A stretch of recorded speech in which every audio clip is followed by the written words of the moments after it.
PSA. Both sides are taking the matter to the Court of Appeal. PSA came into this country in 2009. A section of the kiwifruit industry argued a forerunner of the Ministry for Primary Industries could have stopped the disease in a shipment of pollen from China, but didn't. They alleged negligence in the High Court, leaving the Crown stuck with an estimated but unfinalised damages bill of $450 million. The claimants won their case, but the Crown then appealed against that decision, saying no biosecurity system in the world can prevent every pest incursion. The kiwifruit claimants have now filed a cross-appeal. A spokesman for the group, John Cameron, explains further.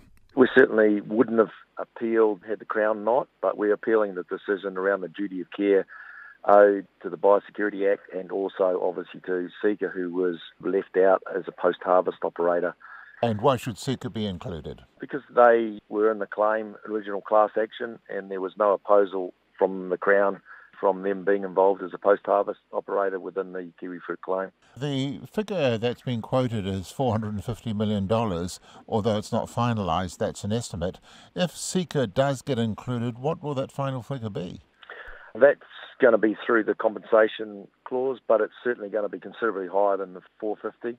The 450 is an approximate amount that we believe is the cost to the growers. And the key thing here, Eric, is that the costs are continuing to grow every year. If there is PSA, the loss is accumulating. And I think that is the most important thing that the Crown needs to be aware of when they've set their decision to appeal the High Court decision. That's John Cameron of the kiwifruit claimants. District Council has applied to the government's Provincial Growth Fund to help find $18 million for the proposed Waimea Dam. This happened after the forecast cost of the dam rose by that amount and the costs of related environmental measures rose by a further $8 million. The Mayor of Tasman, Richard Kempthorne, says it's early days yet, but there might be some hope for help. What I have heard back is that it's not considered a large irrigation project, which is excluded from Provincial Growth Fund funding. So it is a possible project that could be funded, and we have to now wait for the people in the fund to decide whether it is or not. The problem here is that large-scale irrigation projects are excluded from consideration by the Provincial Growth Fund, but Mr Kempthorne thinks the role of the dam in providing household water supplies might help it get over the line. Clearly that makes quite a difference. This is not just for irrigation. Irrigation is part of this project, but it is multifaceted. It's also creating a minimum flow in the river that hasn't been established to date. At the moment, when we get dry summer months, the river gets seriously degraded. So this creates the minimum flow that keeps health in the river, and it also urban supply for half the people in our district are drawn from aquifers under the plains that are serviced by the river recharge, and that will be provided by the dam. The dam would be 53 metres high and store 13 million cubic metres of water in a 70-hectare lake in the Lee Valley. The proposal to build the dam has been repeatedly criticised by opponents on environmental and economic grounds. The government is trying to democratise international trade. It says trade is crucial to New Zealand, but the benefits need to flow throughout the country, not just in the major cities. The Trade Minister, David Parker, says the scheme has two goals. It's got a couple of purposes. There is this rising anti-globalisation, anti-trade sentiment in the world, which is throwing up protectionism around the world. We want to avoid that as an outcome for New Zealand because it's certainly not in our economic interests. But we also want to drive the benefits of trade more broadly in the economy, to the Maori economy, to women, through regional development, and to support small to medium-sized enterprises to better embark in trade. David Parker says more than 620,000 people rely on exports for their livelihood. But to make this better understood and more widely shared, there'll be an interactive website and a series of meetings in Hui. But a long-time critic of both National and Labour's trade policies, Jane Kelsey, is unimpressed. It's a really good thing that the government's recognised there is a crisis of confidence in the current model of these agreements, but it's too little because it's not actually looking at the fundamental problems with the agreement and the model, and it's too late because there are a number of mega agreements that are currently being negotiated, as well as having concluded the Trans-Pacific Partnership Agreement. The questions that they're asking don't go to the core of the problems. If you look at gender, if you look at small business, if you look at sustainable jobs, if you look at climate change, the questions the government is asking are not going to get to those. That's Jane Kelsey. The fertiliser cooperative Ravensdown is reporting a 24% lift in its profit before tax to $63 million. This was for the year ended 31 May 2018. Ravensdown's net profit after rebate, tax and discontinued operations was $7 million, down $2 million on last year. The company's chief executive, Greg Campbell, says he's pleased with its performance. What we're looking to do is pay a dividend or a rebate to our shareholders of $47 a tonne, which is 4% higher than last year. But the thing that's most important from my perspective is whilst it's a strong financial result, we're not here to maximise profit at the expense of our customers or shareholders. So we spend a lot of our energy and resources on improving the natural environment on behalf of our farmers in the rural community, focusing on safety and our local communities. So our returns for our shareholders take many forms, including new products, expertise and technology that helps reduce environmental impact and optimise and maximise value from the land. That's Ravensdown's Chief Executive, Greg Campbell. The supply of cattle to processors is coming to a halt, according to AgriHQ. Senior analyst Mel Crode says the extended kill experienced through late June and early July is now expected to keep supply very quiet until the new processing season begins. So processors have reduced killing capacity to winter levels, which is normal for this time of the year, and many have also closed for maintenance. For those that process bobby calves, that's predominantly their focus now, and despite the lower processing capacity, we are still seeing good procurement competition for the very limited supply of cattle, and that has resulted in some upside, more so for export prime and local trade prices. So demand for cattle for local trade operators typically lifts from this point, and it often drives the export market until we see that firmer export demand kick in from late August. Unfortunately, the weaker outlook for manufacturing beef is expected to keep that lid on bull and cow schedules in the coming months, and we're likely to see a premium between prime beef schedules and bull beef schedules grow over that time. And I know, Mel, there'd been a bit of talk about whether the bobby calf cull would be higher this year just because of M. bovis. Is that eventuating, do you know? Unfortunately, kill stats are released with a 3-week lag, so at this point we haven't seen anything come through because we don't have that information more current. But yes, that was the expectation earlier on, that we would a higher bobby calf kills. That's senior analyst at AgriHQ Mel Crode. That's Rurals for Another Day. Ka kite anō. Kia ora and welcome to World Watch. I'm Elizabeth Brown. In today's program, Iran calls foul in the face of US sanctions, the aftermath of the Lombok quake, and Australia's population clock is set to hit a new milestone. In a few hours, a formal shift in US foreign policy will take effect when it reimposes sanctions on Iran. It's the sharp end of President Donald Trump's decision to pull out of the Iran nuclear deal, under which Iran agreed to limit its controversial nuclear activities in exchange for sanctions relief. The sanctions will primarily target Iran's financial and automotive sectors. Iran is accusing the US of psychological warfare. The BBC's John Sopel has more. The demonstrations may be sporadic and they may be geographically widespread, but discontent across Iran with the state of the country's economy is high and could be about to get a whole lot higher still. The US will reimpose sanctions from tomorrow, making life even tougher. So what can be done to avoid this?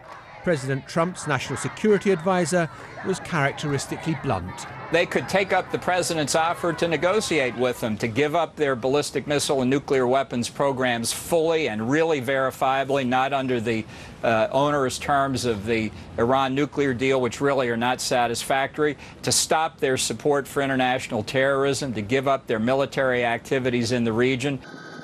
The sanctions are a direct result of America pulling out of the Iran nuclear deal, negotiated by the Obama administration along with Britain and other European nations.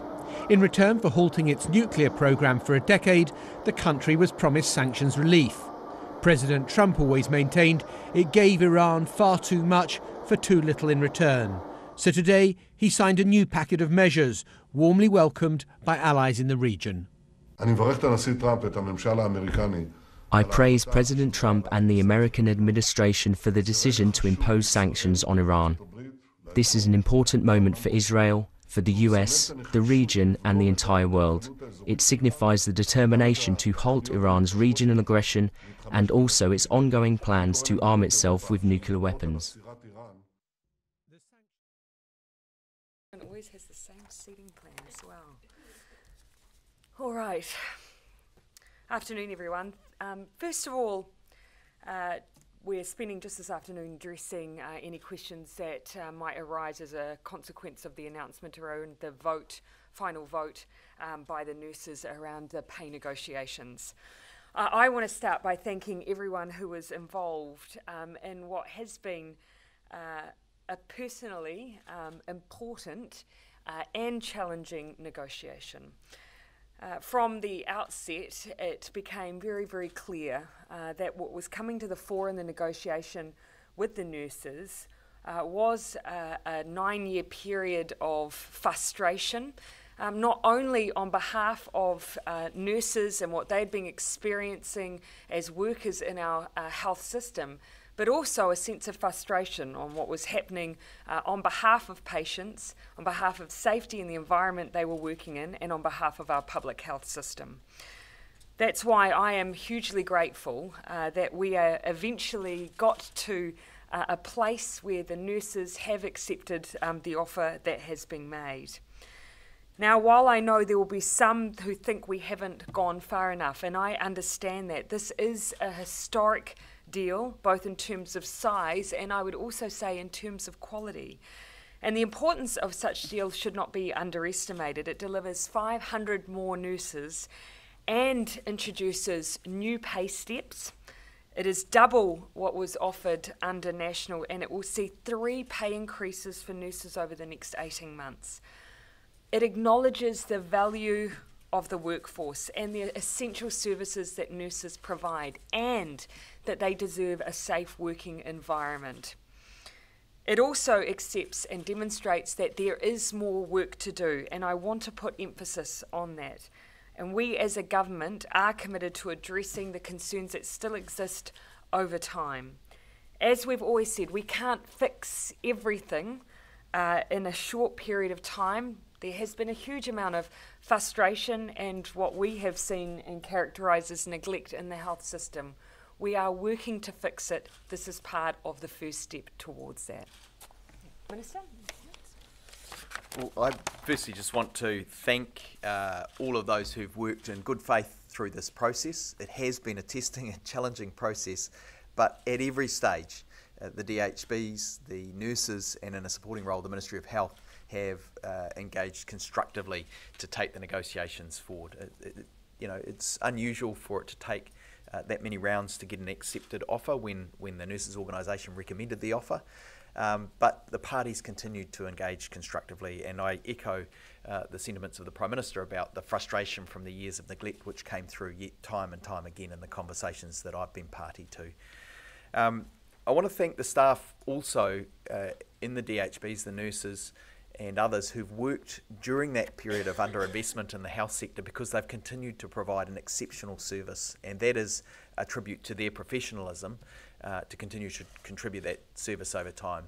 Of course, that stressed and stretched environment could only continue for so long, and I think the accord which was signed up to by the parties has played a critical role in getting the latest deal across the line, and I want to thank the parties for coming together constructively to sign that accord, to signal an ongoing commitment to achieve safe staffing in the manner that has been talked about previously. Now we have a process in place that will guarantee that we get there, and I want to thank the parties for working constructively around that. I think that played a big role in the shift in the voting pattern, the recognition that that safe staffing issue needed a process around it to make sure that it was addressed comprehensively. So at the heart of what our public health service does is provide care for patients. We are a compassionate government that wants to make sure that care is provided sustainably into the future, and today is a day where I'm really proud of those involved in the process for having got to that point where we now have a signed deal, and it will play out from here on in. Of course, it's only the beginning. There is still more to do. We need to make sure that all of our health professionals are supported and that they can continue to deliver the health services that New Zealanders expect and deserve. Thanks very much. Happy to take questions. I think actually the accord and the focus on staff safety and the fact that there have been vacancies carried for some time, and that was really putting pressure on our nursing workforce. I think that has made a significant difference. In the moments where I've had conversations informally with members of our nursing workforce, that was what came through time and time again. Yes, pay is recognition of the value we place on our workforce, but actually so is making sure that we have a safe environment, and we just didn't have enough nurses. So I think that made a huge difference. No, I haven't seen the numbers. No, I haven't seen the numbers. I've heard it was there was a good margin. It was a good majority this time round. So there's been a significant shift, and obviously the big thing that's changed is that commitment for government to oversee the safe staffing arrangements. Yeah.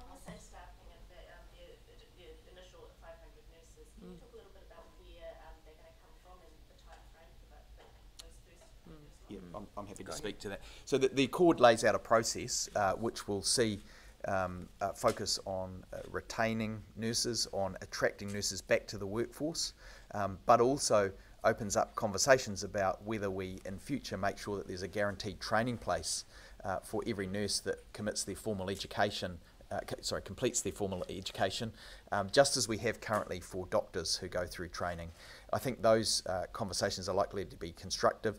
Every year currently, we produce a large number of nurses who are not immediately offered a workplace, and we lose some of them overseas and to other professions. So I think there's space there to grow the workforce locally, and of course we'll be looking for suitably qualified people from abroad too. And yet, just adding on to that, yet we train these nurses, we have them available, and yet over the years we've seen the DHBs under such financial pressure that one of the ways they've been able to ease that is by just simply carrying a number of vacancies, and that's been particularly the case for the nurse workforce. So would the government be prepared, obviously the training incentives is probably going to be a large part of it, would the government be prepared to consider cash incentives to entice nurses back? The accord lays out a process that has the involvement and oversight of the nurses organisation, the DHBs and other interested parties, and we'll look at the recommendations they come back with. I think the important thing about the accord was that it lays out a very clear process for engagement, and then we as a government have taken responsibility for saying we will then look at the results of that in order to deliver safe staffing. Why wasn't that on the table before? Could the strike have been avoided if you'd been able to offer this earlier? Well, the thing I'd say about that is that consistently we have heard concerns about safe staffing. That's absolutely true. However, previously the nurses organisation has recommended the deal. The independent arbitrator came in and said, actually, you need to commit to some more staff up front. We did that. The DHBs did it, obviously. They offered 500 nurses immediately as a part of the next offer. That too was rejected. So I think what we've seen is that that clamouring for sufficient staffing, the concern from neglect has built to such a level that people have wanted a really clear path, and that's become more and more apparent as we've gone through the negotiations. Keeping in mind, of course, this has gone through 4 iterations, and we came through midway through this negotiation. When that second, I think it was, offer was turned down, that was when we brought in the independent panel process. It's at that point that we saw how strong that message was around staffing and safe staffing. The offer of an additional 500 nurses was made, but I think there was perhaps still a little bit of scepticism that we still wouldn't see DHBs carrying vacancies. The accord was a way of giving that extra focus on saying we will address this. We've heard those concerns. We want to make sure that those 500 nurses actually make it into those wards, onto those rounds, and ease the pressure on the existing staff. But if we communicated more clearly at the beginning, wouldn't that have avoided a lot of that? Yeah. keeping in mind, of course, this was a negotiation between DHBs and the nurses' representatives. We, of course, the government sits one step removed from that, but of course, as it's become tightened, that's when we've become more involved. How many of the 500 nurses do you speak to have been former nurses rejoining the workforce? Look, that will play out. We'll have to have a look. We know that there are a lot of nurses that are underemployed currently, and many of them express dissatisfaction at the stretched environment they've been working in. I'm hoping that nurses in the workforce part-time and those that have left for other reasons will look seriously looking at the safe staffing path ahead to coming back into the workforce. 500 FTE places, and so some of the existing workforce will be upgraded to full-time work. Yep, I would expect so. Do you have any idea of the number of trained nurses, either ex-nurses or nurses who have graduated and not gone on to nursing work, there are actually in the labour force that you can draw on? I don't have those exact numbers, but what I do know is that every year we train about 1,500 nurses, and around 500 of them are not placed immediately. So it's quite a significant number that we don't currently place, and that's historic. That's kind of always been that way. It seems sensible to look at whether we shouldn't be placing those extra hundreds of nurses every year straight away. Does this shift the problem to rest homes? And what are you going to do about making sure that rest homes have enough nurses to fulfil their needs? Well, I mean, what we've seen is people actually leaving the nursing workforce. So there's two things we need to be careful to distinguish here. I think we're going to see a bigger nursing workforce, and people are going to want to train to be nurses when they recognise that there's a commitment to employing more nurses. Isn't this commitment, so you've got your 500, you're saying DHBs need to be staffed. I mean, isn't it going to suck out, people who might be in rest homes now? Isn't it going to, pull them towards the DHBs and leave bigger holes in those rest homes? I'm not sure we're going to see that. We'll watch and see what happens. But I think with more nurses coming into the workforce, we're going to, and a pathway ahead, we're going to see more nurses training, and ultimately, of course, those working in the aged care sector will need to make sure they're doing what they need to do to support and retain their workforce. But as the Minister has said, if we've got a number who are training and not being placed, there's ample opportunity for the aged care sector to recruit and employ those who are graduating from nurses from training. And we need to make sure that the environment is attracting that workforce into that sector. There's going to be disparity there, isn't it, that would advantage the DHBs? I think, what we've got here with this settlement is that the settlement is bigger than the last three done under the previous government combined. This is a significant boost to the nursing workforce. It makes nursing more sustainable and attractive. That needs to be said, on top of the safe staffing accord that's been signed and the process that lays out. I think we're going to see a lot more people wanting to train to be nurses because they'll see it as a sustainable profession where they can contribute and be caring and compassionate. Is that why you say you don't think it'll be a problem for the aged care sector, or do you have other reasons? Yeah, no, I think that will contribute to more people taking up nursing, and also to people who've trained as nurses actually going into practice as nurses afterwards. Do you have an indication of how much the pay for the agreement will cost? No. Look, no. No. And when does work begin on Of course, the more we do to make sure that we value in the pay scales and the pay and remuneration for our nurses means that, of course, that contributes to the discussions later around pay equity. When does work begin on actually? Because it needs to be implemented next year, obviously. Yeah, the nurses have already lodged their claim, so I imagine those conversations are already happening. What about the nurses? We heard anecdotally about a lot of nurses going overseas during this protracted negotiation process, going overseas, changing careers, quitting the profession. Does the government take some responsibility for those nurses who we lost during that process? Look, it's really hard to take responsibility for the previous government's failure in that regard. But what I'm delighted about is that now we actually have a more attractive and sustainable profession. I would hope that some of those nurses will come back to New Zealand. Yeah. It was also over that negotiating process which stalled, not just under the previous government, but under this government. Yeah, look, we've been in office 9 months. In that period, we doubled the offer to nurses. I would hope that the workforce that we may have lost, that we may attract back. It has taken us a little bit of time to get to this place, but I think the outcome we've achieved is a good one. On another topic, Massey University have said that John Bush can't come and talk at This sounds like something you should get me on the tiles over. I think probably about it. Yeah, we're just trying to stick to nurses on this one, but I will come down and I'll do it. I'll make sure that I'll make sure I give you time on the tiles before question time. Anything else relating to nurses? Great, awesome. Thanks, you. everyone. Cheers.